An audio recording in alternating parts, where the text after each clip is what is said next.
Good morning everyone, welcome back to Radhika coaching classes. तो आज हम स्टार्ट करने जा रहे हैं क्लास 10th का chapter number 1, that is real numbers. ठीक है, तो सबसे पहले हम आपको बताना चाहेंगे, थोड़ा सा तो आपको नंबर्स के बारे में पता होना चाहिए, है ना। और प्रीवियस क्लासेस में आप ऑलरेडी पढ़ के आ चुके हो कि रियल नंबर्स क्या होते हैं, है ना। रैशनल, इरेशनल क्या होते हैं, natural, whole numbers, composite number, prime numbers, है ना, को प्राइम नंबर्स। तो इनके बारे में तो मेरे ख्याल से आप सबको पता होगा। ठीक है, लेकिन जो हमारे पास रियल नंबर्स के चैप्टर में जो हमारे पास आता है वो आता है प्राइम फैक्ट नंबर्स। ठीक है, प्राइम नंबर क्या होते हैं ये मैंने आपको एक शॉर्ट में भी बता रखा है। ठीक है, आप वहाँ शॉर्ट में जाके प्लीज़ ज़रूर देखना वो शॉर्ट, उसमें मैंने प्राइम नंबर के बारे में प्रॉपरली आपको बताया हुआ है। तो प्राइम नंबर क्या होते हैं? प्राइम नंबर वो नंबर होते हैं जिसके सिर्फ 2 फैक्टर्स होते हैं। ठीक है, हैव ओनली 2 फैक्टर्स।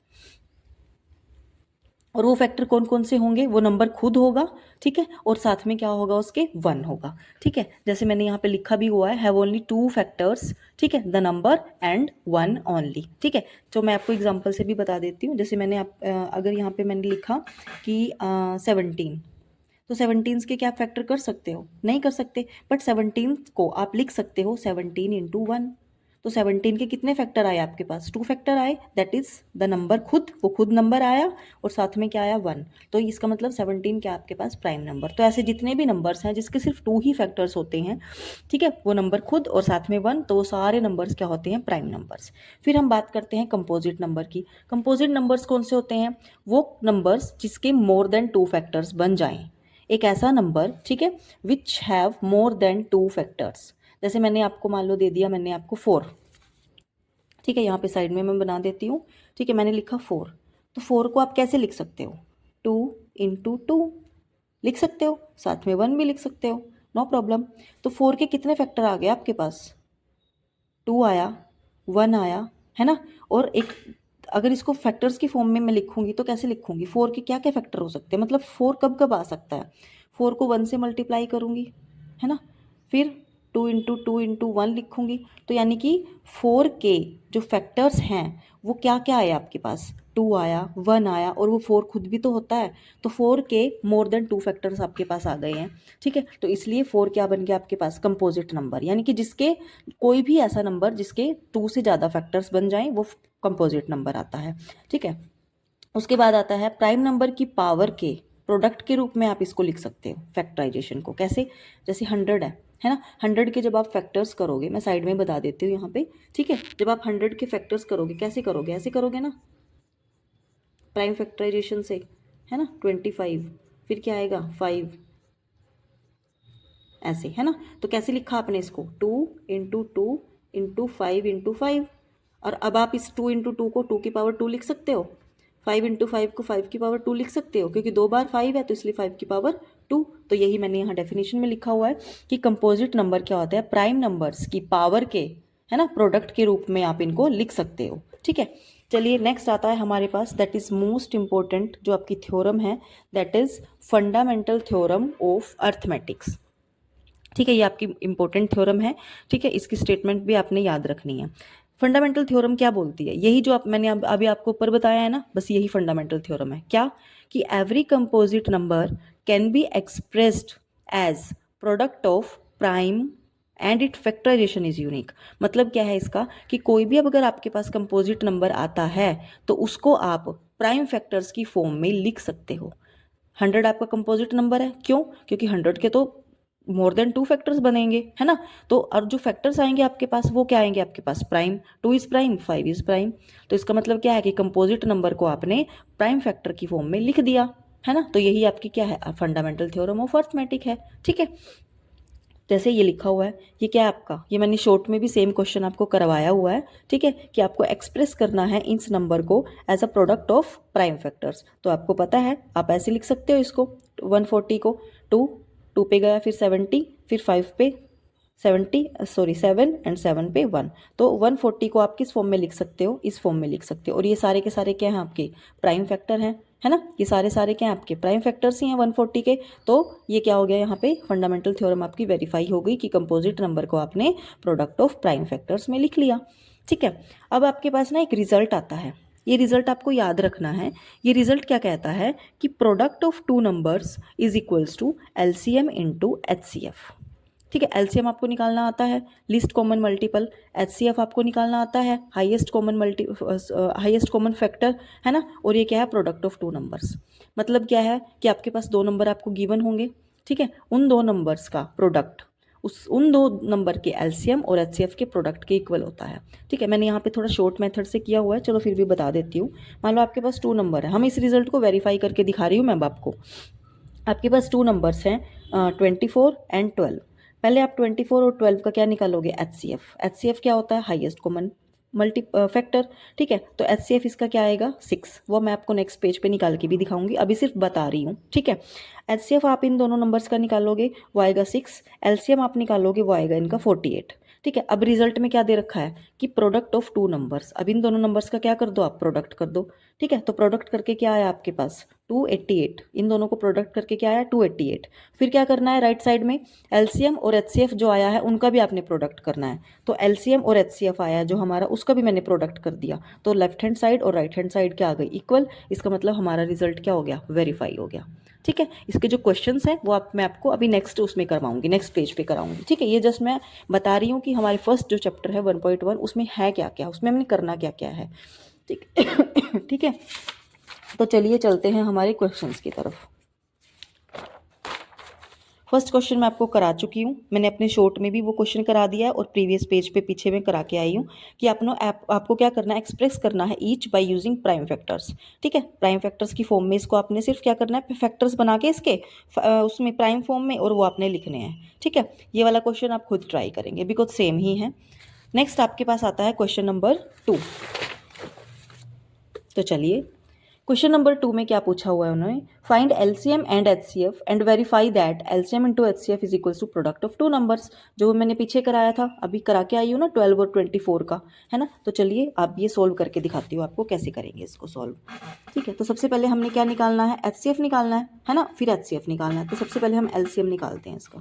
पहले 26 प्राइम फैक्टर्स करने पड़ेंगे, है ना।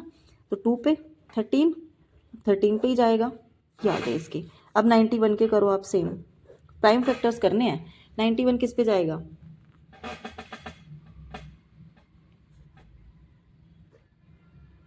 3 पे जाएगा, ये नहीं जाएगा, 3 पे तो जाएगा ही नहीं है। किस पे जाएगा फिर, 91, ये जाएगा 17 पे।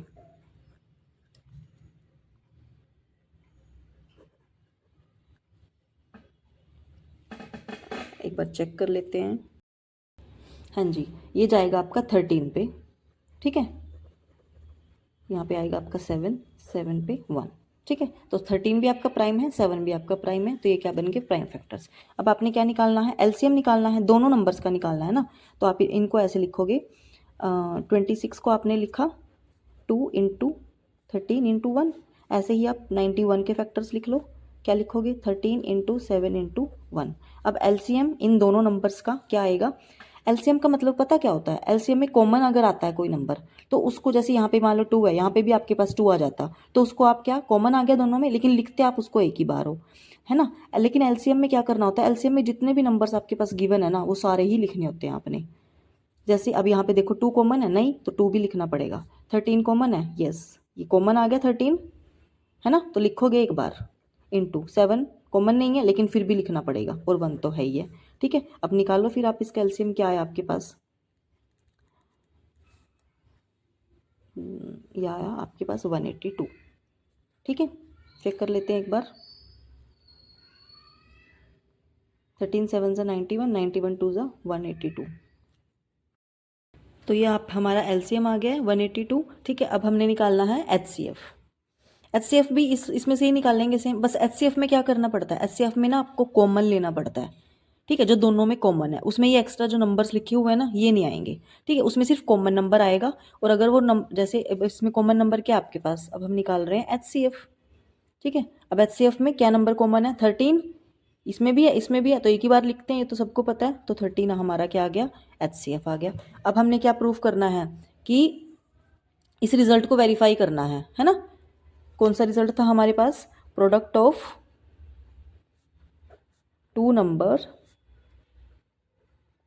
Is equals to product of LCM and HCF, यही करना था। अब प्रोडक्ट करो इनका 2 नंबर्स का, 26 इंटू 91, इनका प्रोडक्ट करेंगे 6 1 जा 6, तो इसका प्रोडक्ट कर लेते हैं इधर साइड में 91 को, है ना, 26 से मल्टीप्लाई करना है। 2 2 9 जा 18, 6 6 3 2, तो ये आपके पास आ गया प्रोडक्ट ऑफ 2 नंबर्स। अब प्रोडक्ट किसके इक्वल आना चाहिए, LCM इंटू HCF के प्रोडक्ट के, यानी कि 182 और 13। अब इनका भी प्रोडक्ट करना पड़ेगा, 182 एंड 13 कर लेते हैं, 6 6 3 2, ठीक है। तो इसका मतलब प्रोडक्ट ऑफ 2 नंबर्स आपके पास कितना आया, 2 3 6 6, और LCM और HCF का प्रोडक्ट किया, वो भी आपके पास कितना आया, 2 3 6 6। तो हैंस हमारा जो रिजल्ट है कि product of 2 numbers is equals to product of HCF and LCM, वो हमारा क्या हो गया यहाँ से वेरीफाई। ठीक है, एक बार और बता देती हूँ क्या करना पड़ता है। जो गिवन नंबर्स होते हैं सबसे पहले आप उनका LCM निकालोगे, ठीक है, फिर क्या निकालोगे, उसका HCF निकालोगे, फिर जो गिवन स्टेटमेंट है उसमें आपने क्या कर देना है, पुट कर देना है बस। ठीक है, अगर वो दोनों लेफ्ट हैंड साइड और राइट हैंड साइड दोनों इक्वल आ जाती हैं तो इसका मतलब आपका रिजल्ट क्या हो गया, वेरीफाई हो गया। Now move to the question number third. Question number third में क्या करना है आपने, find LCM and HCF by prime factorization method. ठीक है, पीछे वाले क्वेश्चन में हमने किया था, क्वेश्चन नंबर 1 में सिर्फ प्राइम फैक्टर्स किए थे, ठीक है, लेकिन यहाँ पे हमने क्या करना है, प्राइम फैक्टराइजेशन मेथड से LCM और HCF निकालना है। तो चलिए निकाल लेते हैं। ठीक है, सबसे पहले लेते हैं नंबर 12, प्राइम फैक्टर्स करो इसके। ठीक है, 15 के प्राइम फैक्टर्स करो, 3 5 जा 15, 5 1 जा 5, 21 के करते हैं, 3 पे जाएगा, 3 7 जा 21। ठीक है, अब आपने इनको ऐसे लिख लेना है, 12 15 21। 12 के कौन क्या क्या फैक्टर आए हैं, 2 इंटू 2 इंटू 3। 15 के क्या आए हैं, 3 इंटू 5, और 21 के क्या आए हैं, 3 इंटू 7। ठीक है, अब निकालते हैं LCM, सॉरी HCF निकाल लेते हैं पहले। HCF का मतलब होता है कॉमन। अब इन तीनों में क्या क्या चीज़ कॉमन है, 3 कॉमन है ना, 3। क्या कुछ और नंबर कॉमन है, नहीं, तो HCF आपके पास कितना आ गया, 3। अब निकालते हैं LCM। LCM में क्या बताया था मैंने आपको कि LCM में जो कॉमन आता है उसको तो सिर्फ एक ही बार लिखोगे आप, 3, और बाकी जो नंबर बच गए ना वो सारे आएंगे। अब आप ये नहीं बोलोगे कि मैम यहाँ पे तो 2 इंटू 2 लिखा हुआ है तो क्या इसको भी 1 टाइम लिखेंगे, नहीं, वो 1 टाइम हम तब लिखते जब ये तीनों में कॉमन आता, लेकिन ये तीनों में कॉमन थोड़ी ना है, ये तो यहाँ पे ही है ना, 2 इंटू 2, तो इसको पूरा ही लिखेंगे। अब 3 कॉमन था तो 3 को एक बार लिखा, बाकी 2 नंबर्स 2 इंटू 2 इंटू, यहाँ पे क्या बचा हुआ है 5, और नीचे वाले नंबर में क्या बचा हुआ है यहाँ पे 7।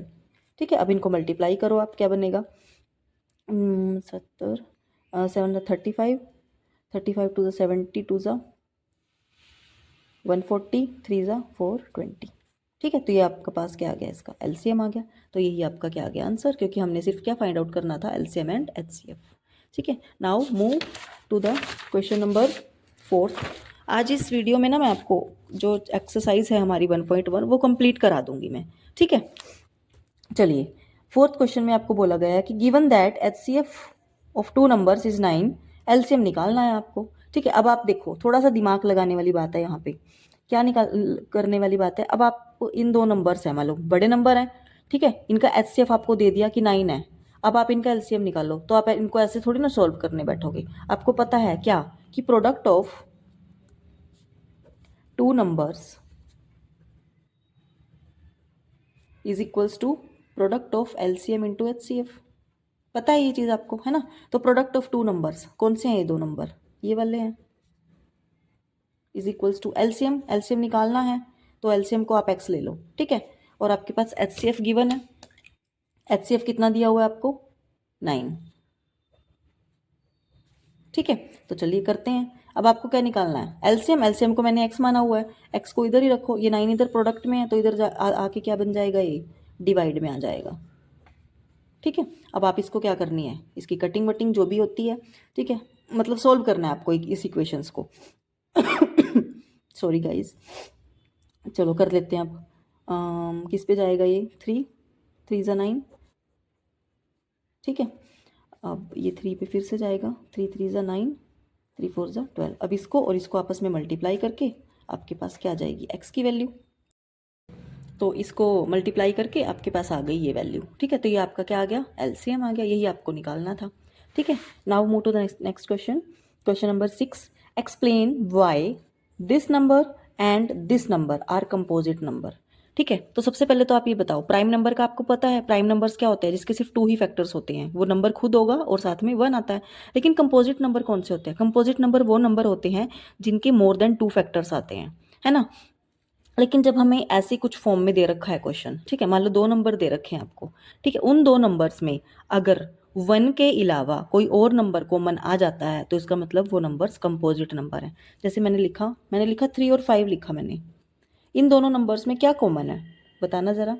तो इन दोनों नंबर्स में सिर्फ 1 ही कॉमन है ना, क्योंकि आप 3 को लिख सकते हो 3 इंटू 1, 5 को लिख सकते हो 5 इंटू 1, तो कॉमन क्या है दोनों में, 1 है ना। तो इसका मतलब 1 कॉमन आया, तो इसका मतलब ये दोनों नंबर क्या हुए, आपके प्राइम नंबर्स हुए, ठीक है। 3 भी 5 है आपका, सॉरी 3 भी आपका प्राइम नंबर है एंड 5 भी प्राइम नंबर है। अब ऐसे ही अगर आपके पास मान लो मैंने यहाँ पे लिखा 4 और 6 लिखा, अब कर लेते हैं 2 इंटू 2, इसको क्या लिखेंगे 2 इंटू 3, कॉमन क्या है आपके पास 2, लेकिन ठीक है 2 कॉमन आया, इसका मतलब 1 के अलावा कोई और नंबर अगर कॉमन आ जाता है तो इसका मतलब ये दोनों नंबर्स आपस में कैसे नंबर होंगे, कंपोजिट नंबर होंगे, ठीक है।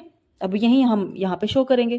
अब आपको फर्स्ट लेना है, फर्स्ट में क्या लिखा हुआ है, 7 इंटू 11 इंटू 13 प्लस 13, प्लस आ गया ना, इसका मतलब ये टर्म अलग है आपके पास, ये टर्म अलग है। अब इन दोनों में से कॉमन देखो क्या निकलेगा, 13 कॉमन निकाल सकते हैं हम, इसमें से 13 कॉमन आया तो अंदर क्या बचा 7 इंटू 11 प्लस 13 बाहर कॉमन आ गया, अंदर क्या बचा 1। अब इन दोनों नंबर में कॉमन क्या आ गया आपके पास 13, मतलब 1 के अलावा कोई और नंबर कॉमन आ गया, तो इसका मतलब ये दोनों नंबर्स आपके पास क्या बन गए, कंपोजिट, ठीक है।